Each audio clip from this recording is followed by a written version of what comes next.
Welcome, fellow explorers. My name is Christian Alexanderson, and this is Hemlocks to Hellbenders, a podcast highlighting Pennsylvania's parks, forests, and great outdoors. Thanks so much for joining us for our second season of the podcast. I'm excited to bring you another season of incredible guests with amazing stories.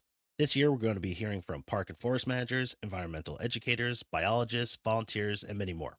This podcast features the great public lands and outdoor recreation opportunities we have in Pennsylvania. Through this podcast and your support, I hope to continue to build up this community of people to visit our parks and forests and become lifelong stewards of them. All right, on with the show. Growing up in suburban New Jersey, I'd never seen the night sky. I catch glimpses of some of the brightest stars, but nothing special, nothing otherworldly, nothing that would inspire. It wasn't until my late 20s that, standing in a freshly plowed field with friends, I saw it. The unabashed splendor of the night sky. The beauty of the stars, planets, and Milky Way left me speechless. My friends poked fun of me as I stared up for hours, mouth open and in total admiration of the limitless beauty before my eyes. I was enthralled by the total darkness, only interrupted by majestic dots of light. I saw what generations saw before me, each taking their turn to look upwards and wonder about their places on this earth. What is beyond our sight and imagination?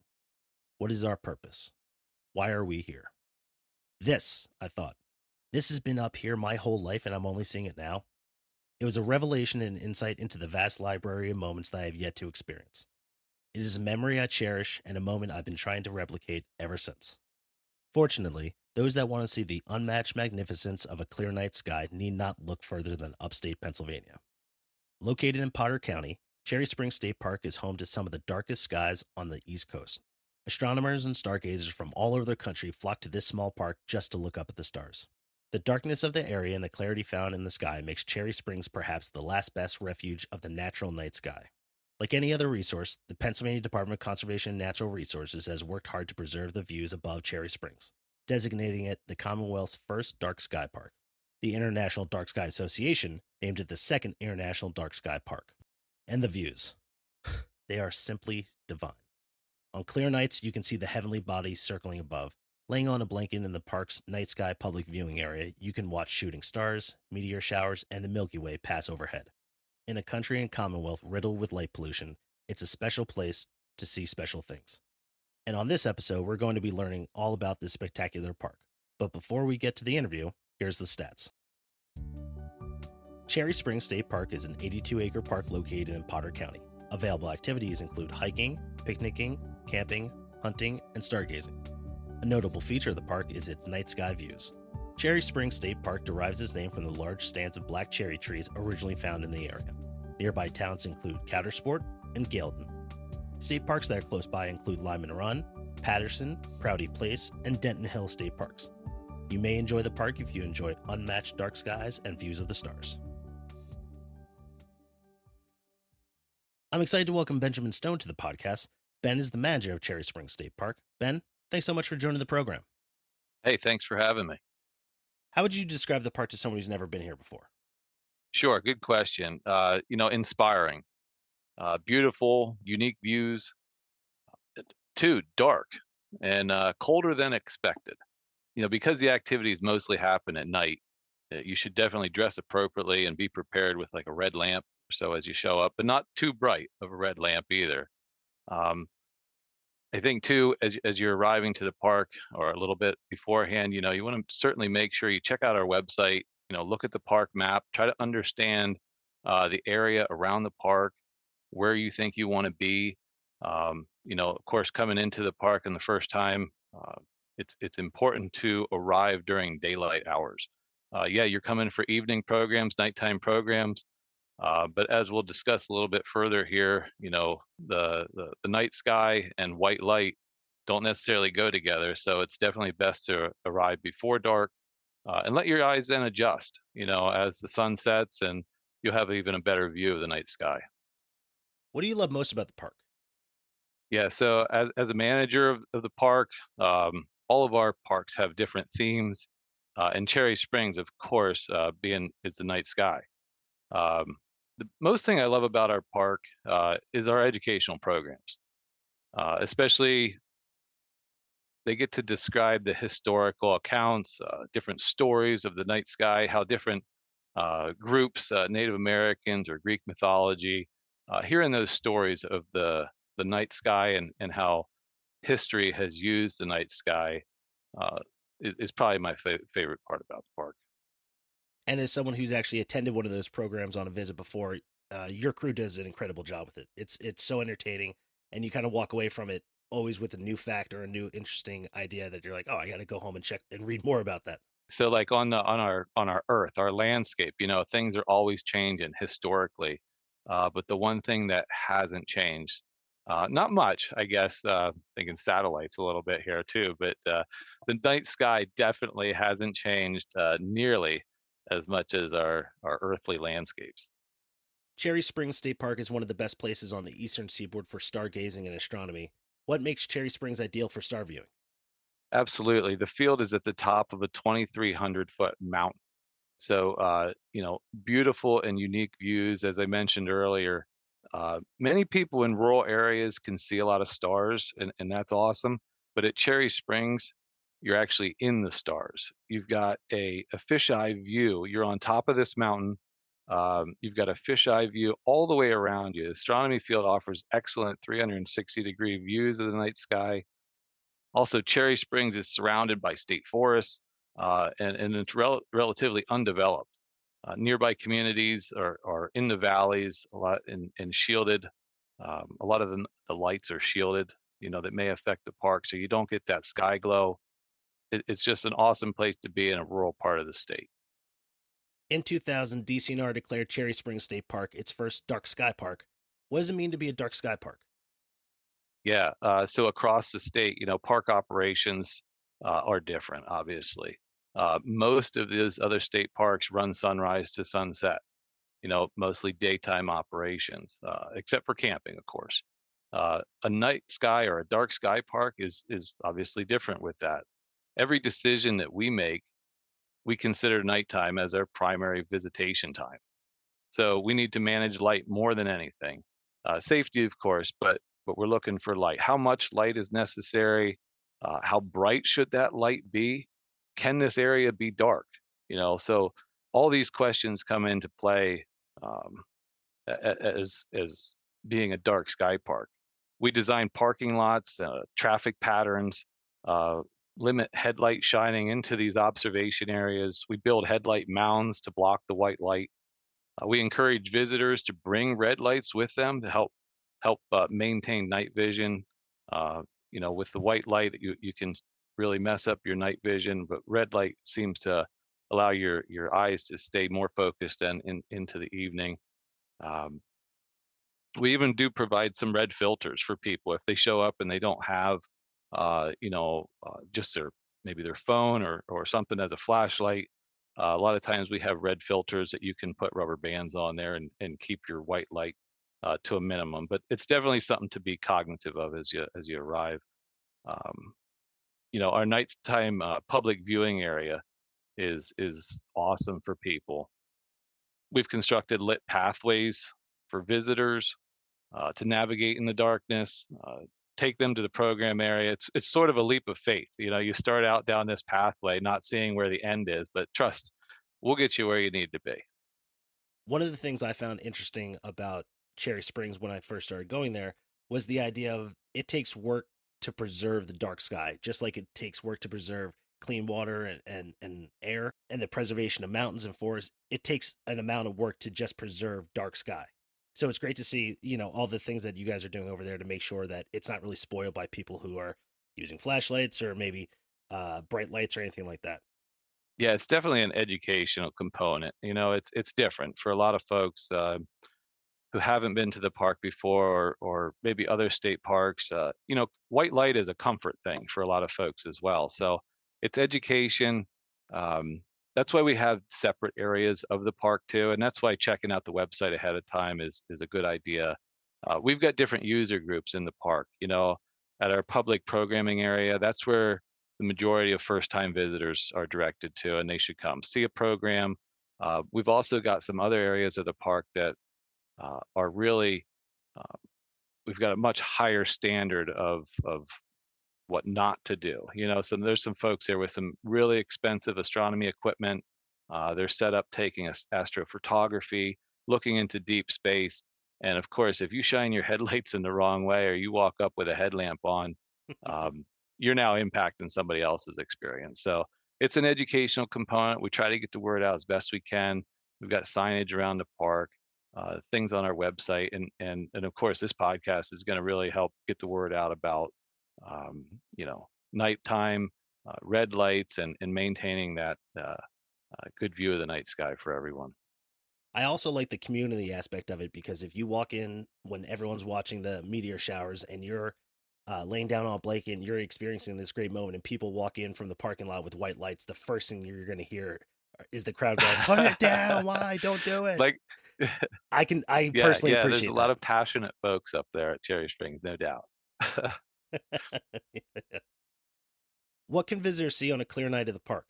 Yeah, certainly, different star constellations, obviously. Planets, Saturn's a really cool one up there. You can actually see the ring around through a telescope, depending on your equipment, of course, that you have access to. If you come for a program, of course, we can get you hooked up different evenings there looking through different telescopes. But one of the most impressive things, too, and on a dark night, you can see it from a lot of places, but it's very large at Cherry Springs, is the Milky Way.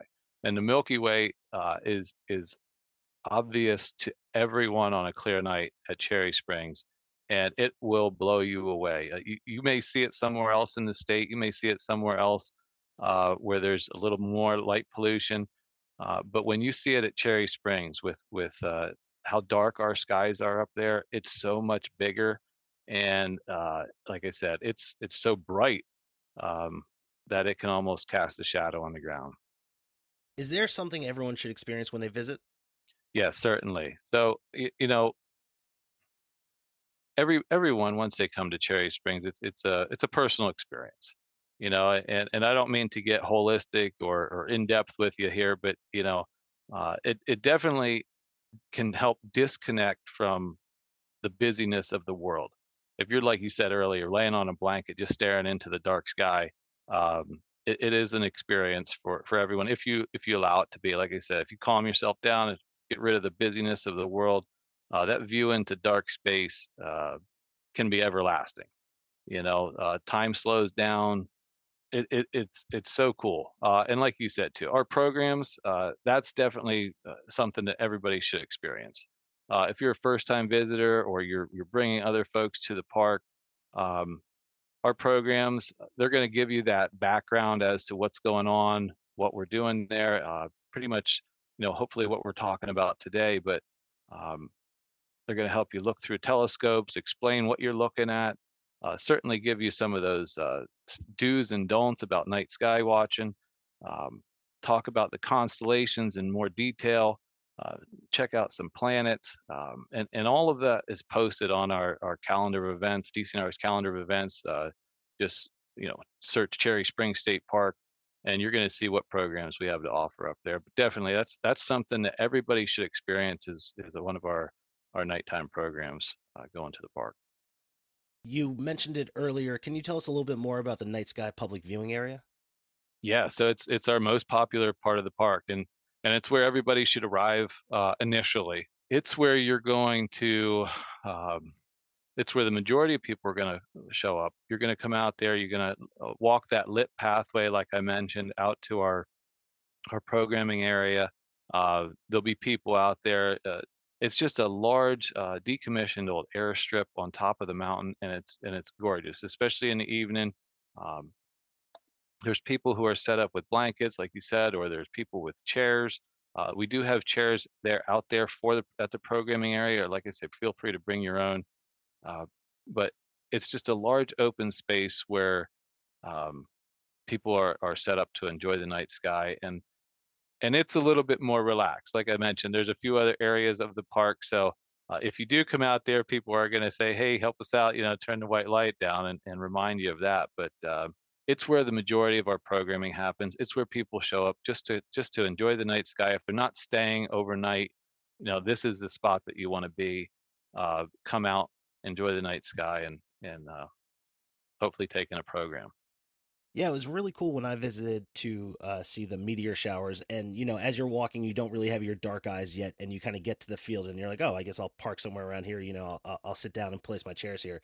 and then you'll see kind of like a light go over the crowd, and you're like, oh, there's hundreds of people here. Like I'm just 10 feet into like 1,000 feet of tons of people. It's a really cool experience because everyone, for the most part, has a great deal of respect. They always bring their red lights. They're quiet. If they're telling stories or having fun, they're doing it to themselves, and they're not kind of impacting everyone else's experience. So it's such a great spot. It's the only place I've ever seen anything like it before. It's really special. That's the goal, is to keep it dark, keep it dark out there. And mention red light. Red light's okay for moving about, but yeah, when you settle in and you're at the spot where you want to be, turn that red light off and let it get absolute dark. Which brings us to an important next question: what should people bring to have a great stargazing experience at Chery Springs? Yeah, I mean, obviously we talked about, showing up before it gets dark. You can get out onto the field. Hopefully you can find your spot. You want to dress in layers. You want to dress warm, because like I said, you're at Cherry Springs on top of a mountain, 2,300 feet. Uh, it gets chilly, and when the sun goes down, to have a good experience, you don't want to be sitting there shivering the whole time. So think about that. Even on the warmer summer evenings, it can get cold, a lot colder than it is at your home when you're probably leaving. So definitely that. Like I said, blanket, chair, uh, come out and enjoy the night sky. What else can you bring? A good attitude, ready to find out the night sky. There's a lot of different apps too that you can pull up on your phone. Have that stuff ready to help engage yourself in what's going on. If you aren't part of the program, or you don't want to do that, you just want to go out and enjoy the night sky on the astronomy observation field, or the night sky public viewing area. Um, you have a little bit of information. If you've got binoculars, if you've got a telescope, feel free to bring that stuff out and set it up and see what you can see.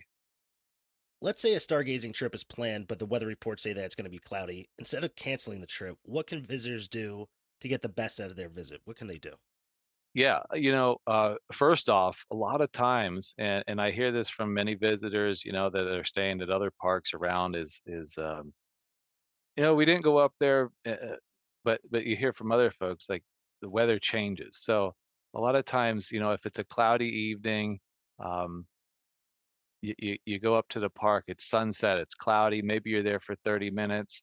A lot of times it's interesting that the sky's clear.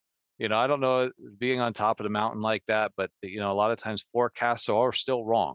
So the first thing I would say is, don't give up on it. Give yourself a half hour or so, and just see what's going to happen. Even if there's breaks in the sky, it opens up for sure. Uh, Secondly, our educators are prepared. They're prepared for that. So if you're there for a program, or you're heading to Cherry Springs in that evening, and the program, it's not a downpour, there's not thunder and lightning, of course, because they will cancel programming for that. But our educators are prepared for that, and they'll be sharing stories. In the future, here we're going to have set up uh, PowerPoint presentations in an area that you can see slideshows of different constellations. You're still going to get an educational component of the night sky. They're going to talk about things about what you can do to preserve the night sky. Um, but thirdly, if both of those options are out, and you're just not going to go up to Cherry Springs because the weather's too bad, you've already planned this, we have a wonderful visitors bureau here up in the two counties, Potter and Tioga County. And actually it's called Visit Potter Tioga County. And their website is always up to date. It's awesome. It shares, and they can share a lot of different ideas, restaurants, shopping opportunities, from Coudersport to Wellsboro across Route 6, the scenic highway. But there's a lot of great attractions in nearby Coudersport and Potter County, and then Wellsboro, of course, over in Tioga County. And now, let's hear from our sponsors. It's Saturday morning in your favorite kind of weather. It's a day for hiking. Clearly marked blazes guide you safely along the unobstructed trail, allowing you to get lost in the wonder of nature. Keystone Trails Association makes these moments possible for you in Pennsylvania's great outdoors. KTA's members are dedicated to providing, preserving, protecting, and promoting recreational hiking trails and hiking opportunities in Pennsylvania. Join KTA to help protect the trails you love. New members use the code HELLBENDERS at www.kta-hike.org to save $5 on a yearly membership. Are you looking for your next adventure? Unlock some of the best landscapes in Pennsylvania with the incredibly detailed, highly curated, waterproof maps from the folks at Purple Lizard. They create extraordinary maps of Pennsylvania state forests for people who love to explore the outdoors. Find them at your local outfitters, bike shops, and bookstores, or visit purplelizard.com, where your next adventure begins. All right, back to the show. The park has two campgrounds, a rustic campground and the overnight astronomy observation field. What's the difference between the two? Yeah, this is a great question to again educate folks. We talk about campgrounds, right? There's actually we call them at Cherry Springs, we call them overnight areas, not campgrounds, because we're going to differentiate between the two. Um, when it comes to managing a dark sky park, our traditional campgrounds are what you would expect. Campfire ring, picnic tables, things like that. And we do have a campground, a rustic campground area. Like I mentioned earlier, there's three different sections of the park. There's our campground area where you can have that fire ring, you can have a picnic table, and you can still enjoy uh, wonderful views of the night sky. We've got our public viewing area, which we've talked a lot about here too, and that's on the north side of Route 44. On the south side of Route 44, a little more removed from those two sections is our overnight astronomy observation field. Um, so as you see, we don't call it a campground, and the reason is to try to help people understand that they're not going to get those traditional type of amenities in this area. This area uh, is where lighting restrictions are most intense. There's no campfires or picnic tables permitted, or picnic tables, but you won't be provided a picnic table. Certainly no campfires, and the reason there's no campfires is because they put off a lot of light. So that's gonna impact your night vision, potentially to smoke. Smoke will impact, the view of the night sky. So in this area of the park, there are no, campfires permitted or picnic tables provided. It's where our lighting restrictions are most intense. It's a space that's meant for visitors with astronomy equipment. There's actually even special permit conditions which apply in this area. And like I said, the restrictions for white light are most intense in this area. You mentioned earlier about, hey, turn your white lights off. Well, this if you go on this side and you're not up to speed with your gear, and you may get a little bit more. Like I said, it's all about um, user groups and what people are interested in. We try to, like I say again, educate people as best we can, bring them to that public programming area first, gather as much information as you can there, uh, and then move to whichever part of the park you're interested in, whether it be the campground or that overnight astronomy observation field. Like I say, that's where our lighting restrictions are most intense, and it's on the opposite side of the highway there, so we try to delineate it with that as well. And that way, like I say, you do a little bit of research before you head to the park. You know where you want to be, and shouldn't have any issues. In terms of light pollution outside of the overnight astronomy observation field, do you think when it comes to light pollution, it's just people aren't educated enough, or do you think it's people are doing something and it's how they've done things and they don't care? Yeah, I think it's more of an education Hmm. standpoint. We've been doing things the way we've been doing things, and by that I mean humans, for a long, long time. And unless you see another side of an issue, you're not going to change your ways. So um, education and as far as light pollution is concerned, there's some really good groups out there that provide a lot of information, and the Lighting Council is one of them. They have on their websites options for landowners, um, business owners, or what have you. uh, the reality is too, if you're shining white light at night, let's say on a parking lot, you want to try and have that light shielded. Putting that light where you want the light. You don't want it to shine up. That's not the intention of the light. The light is to shine down on that parking lot and get the most of those lumens, most of that lighting downward. So you're actually doing yourself a favor by adhering to a lot of these night sky friendly lighting systems. So uh, if you just educate yourself a little bit more, or somebody educates you a little bit more, you're open to new ideas about lighting. Um, and a lot of the lights that are out there right now can be converted just with a simple shield added to that light. and you're going to notice a big difference to the area that you're trying to light uh, versus wasting light basically upward into the sky. So I really do think it's an education. I don't think people purposefully want to pollute the night sky. It's just it hasn't been a thing, that a lot of people have focused their energy on until recently. And the more you think about it, the more it just really makes sense. Yeah, I really think of it as like another step of like leave no trace. It's one of those things that once you kind of get educated on it, I've always been a big white light guy because I have terrible vision. So I always thought that was the best way to do things. But I have a very good friend that his night vision is superb. He doesn't need red light, white light, doesn't need anything, can see perfectly in the dark. So then whenever I use white light, it completely blew out his vision. And then he goes, "Can you go to red light?" I said, "Why?" He explained why. I was like, "Oh yeah, that makes way more sense." And also, if you're 50 feet away from somebody who has a red light, you're probably not going to see that. If you see white light, it destroys your night vision. It just takes you so much longer to then kind of readjust and look up at the sky, and you're like, "Oh, I can see stars again now that my eyes aren't blown out." Yeah, absolutely. That transition from white to red light, especially just even on a headlamp, if you're outside walking around, it takes probably 10 to 15 minutes to get your night vision back, but it can be blown in a second for sure. So things just get real dark outside of that white light. But when you turn that white light off, give yourself 10 minutes or so, and you'll be amazed at how well you can actually still see. Add a red light to that, and you're gonna be seeing everything up close, pretty clearly, but still be able to see beyond that red light out into, say, a dark field with much better eyesight than you would with a white light. Ben, we talked about it a little bit, but what steps have been taken to ensure that there's little light pollution in and around Cherry Springs? Yeah, certainly.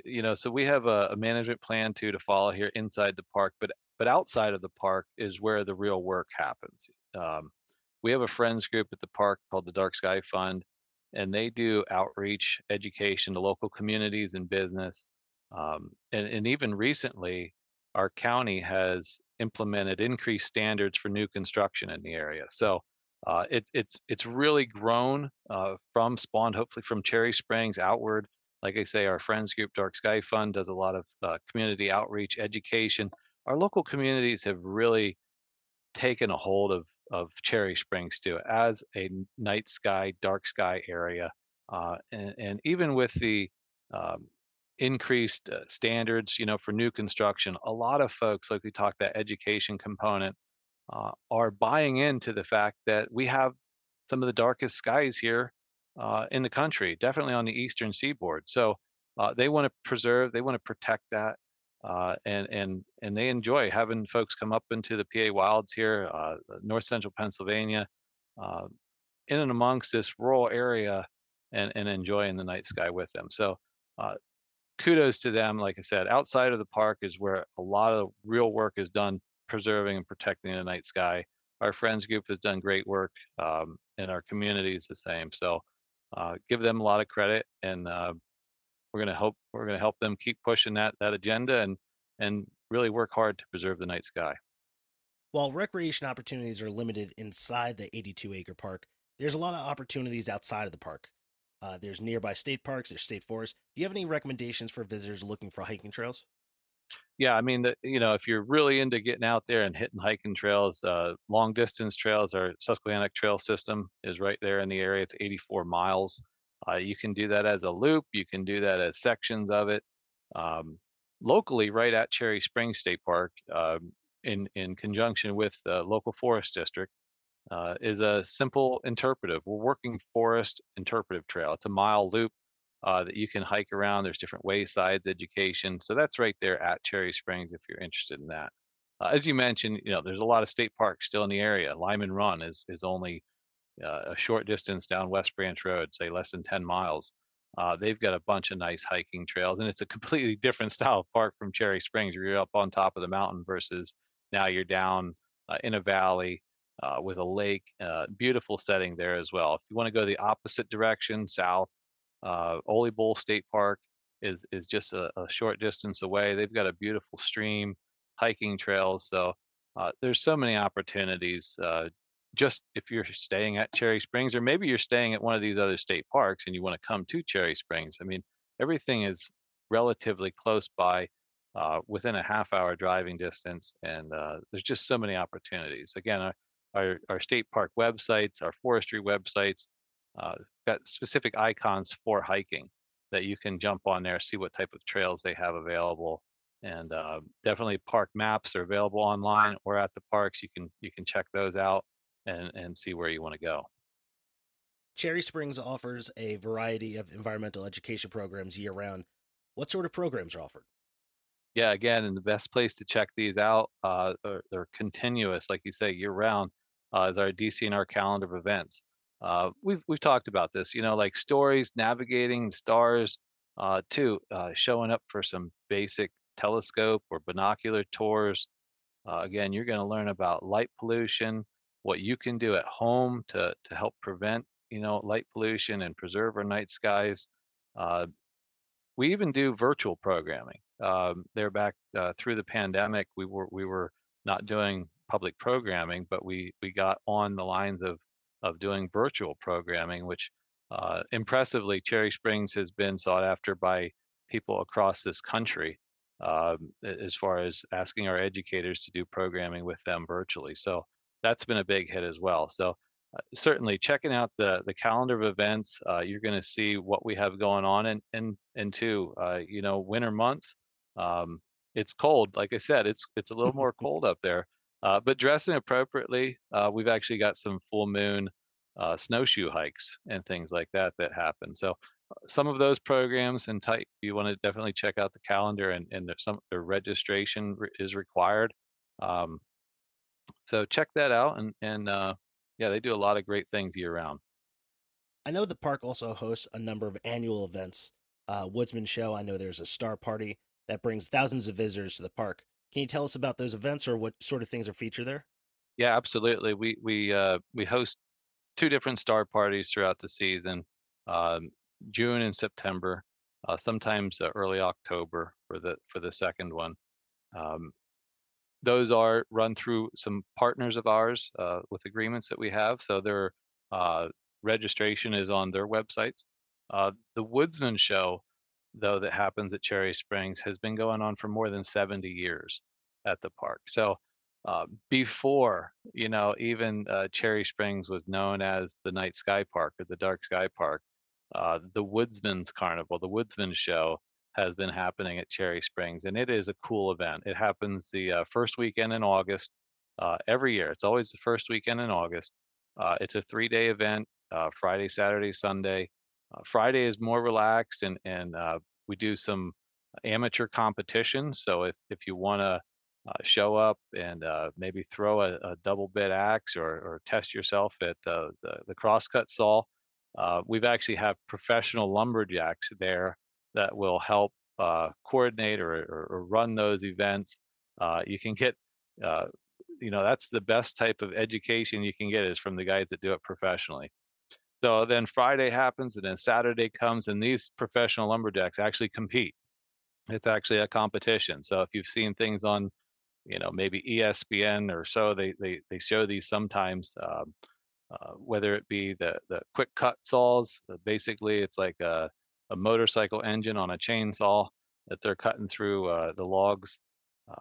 They do log rolling, they do felling of trees, all sorts of springboard uh, climbing competitions. So Saturday is really cool for that. And amongst all of that, throughout the entire weekend, there's different vendors there talking about wood products, talking about healthy forests, talking about sustainability of our forests. The food is great. Did I mention the food?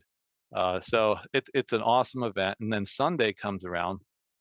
It's the last day of the carnival, and they actually have horse teams. Horse teams come in and show the traditional way of pulling logs, and they'll have competitions to see which team of horses can pull these longs logs. And there's also chainsaw carving, which happens the whole time. They auction off some of these masterpieces, and the chainsaw carvers are truly artists in their own way. What they can do with a log is incredible. And this is all sponsored and run by our local Galton Rotary Club. And so the proceeds benefits a lot of kids with scholarships or just other community outreach and donations that the Rotary Club provides. Yeah, all of those events are like at the top of my list for 2024. I so badly want to go to a star party there. It just seems so. First of all, it's called a star party, so that already sounds awesome. But then once I started looking into the Woodsman show, I was like, that is so up my alley. I have to check that out. Yeah, absolutely. And if you can get there on Friday, you can try your hand at throwing an axe and cutting a log and seeing how that goes. For the safety of everybody, I might not do that. Everybody's fine. Everybody will be safe on it. No, no worries there. When do you think is the best time of year to visit the park? It's great, and definitely Memorial Day through Labor Day. Obviously, your traditional summer season. Um, Obviously, though, it runs. We have great weather in September and October. So if just the hustle and bustle of the summer season, you can't get there. We still have great weather in September and October. But uh, one thing to circle all the way back around and to another educational component about night sky viewing. Uh, there's different stages during the month that you want to maybe schedule your visit. Mm. If you're truly looking to see the dark sky and look into the night sky, um, you don't want to come on a full moon. Now, there's some cool things that can happen on the full moon. You can check out the craters on the moon. You can do a lot of things. But if you come during the time of the month, you want to look at the lunar schedule, check out as it rotates. The full moon is not the time to come. It's actually the time we call the new moon or the dark of the moon, and it goes into quarters then and half, three quarters, and then full moon again. But so you want to definitely watch what weekend if you're planning and you have the ability to plan your the best time to visit and you want it to be the darkest. um, the new moon time frame or opposite from the full moon is the ideal weekends to come to the park. But certainly summer seasons, even early on in April, May, they can be chilly up there. But certainly Memorial Day through Labor Day, and strictly I'm saying that because of the weather. um, Too, obviously, the night sky time frames change. Right now in the winter months, it's dark at 5 o'clock, 6 o'clock. In the summertime, we'll say July, it may not be dark until 10 p.m. So even though the sun is setting, 9 o'clock is dark to a lot of people. There's still some sun setting happening, and dark comes a lot later in the night than it does here in the wintertime. For those of us who are going to be traveling up there, how's the cell phone, GPS, and Wi-Fi coverage? Yeah, pretty good at the park. GPS for sure. You can pull that in. The cell phone service continues to get better in these rural areas. Um, Not to call out any specific providers or anything, but Verizon just works the best up here. I know a lot of folks coming from urban areas. They're running AT&Ts or things like that with great deals. Verizon works the best. Um, it's spotty too for everyone. At Cherry Springs, you do have some service.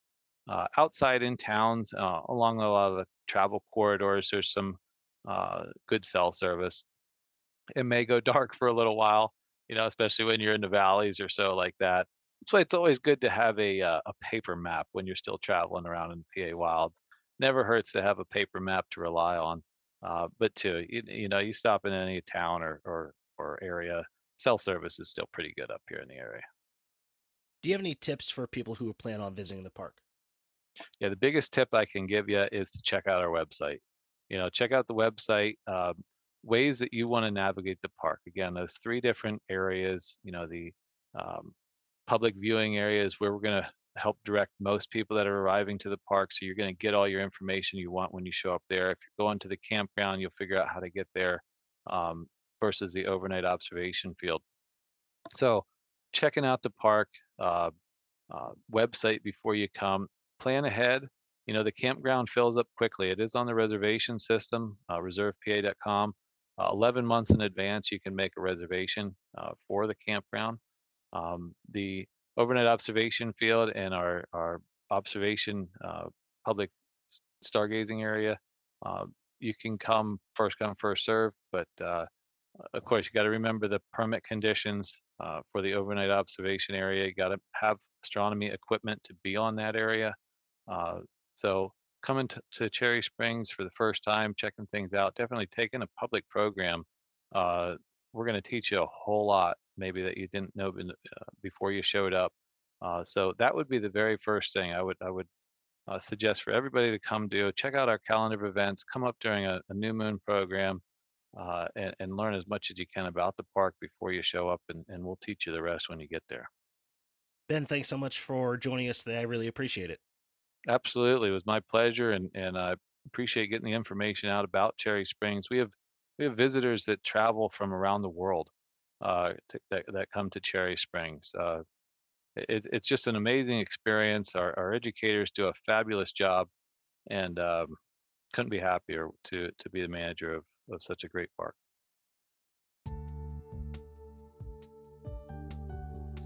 I want to thank my guest, Ben Stone, for joining the podcast. Be sure to follow us on Instagram and Facebook for more information about upcoming episodes. You can support the podcast by buying merch at hemlockstohellbenders.com. If you're a Pennsylvania business or organization interested in advertising with the podcast, email us at hemlockstohellbenders@gmail.com. This has been Hemlocks to Hellbenders. I'll see you out there.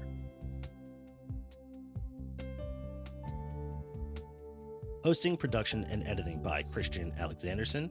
Music by John Sauer. Graphics by Matt Davis.